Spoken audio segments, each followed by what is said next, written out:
Hello, and welcome to It's the Subtext Stupid. I'm your host, Baron Vaughn, and I'm here with handwriting expert Dale Hrabby.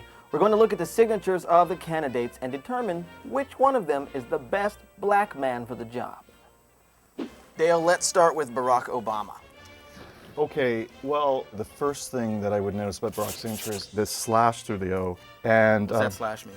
well, that's never a good sign in someone's signature. Oh, really? Yeah. Whenever someone is slashing through their name, it indicates that they want to kind of kill or deny some part of themselves, really. It sort of looks like he's just trying to tell America that he ain't afraid of no ghosts. I think your interpretation is just too simplistic. Or brilliant. What about the B?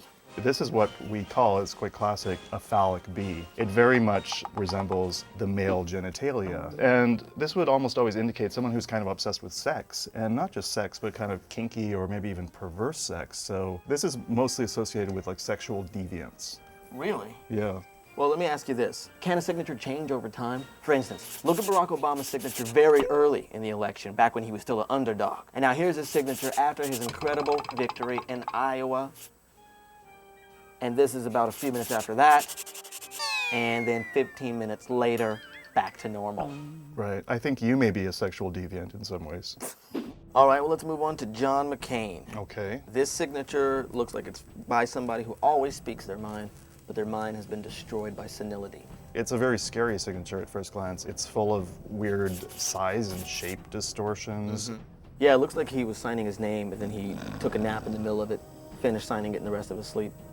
I actually don't see that. It looks to me like he was writing a signature, went outside, screamed for 5 minutes, and then came back and wrote the rest of the signature. That's a better way to put it. If I didn't know this was a presidential candidate and you just handed me this, I would say, is this a psychopath? You know, is this a criminal? Because there's lots of indications of kind of deviant and very confused thinking in this signature. This guy has some problems. Like, see how the H is so pointy like that? That's the kind of thing you see in like Lee Harvey Oswald's signature. So you're saying that his H is a little pointy there. Very pointy. I wonder what it could be pointing to. Well, Dale, before you go, let me just ask you one last thing. Right. What do you think of my signature? I'm worried. For Indecision 2008, I'm Baron Vaughn. Thank you.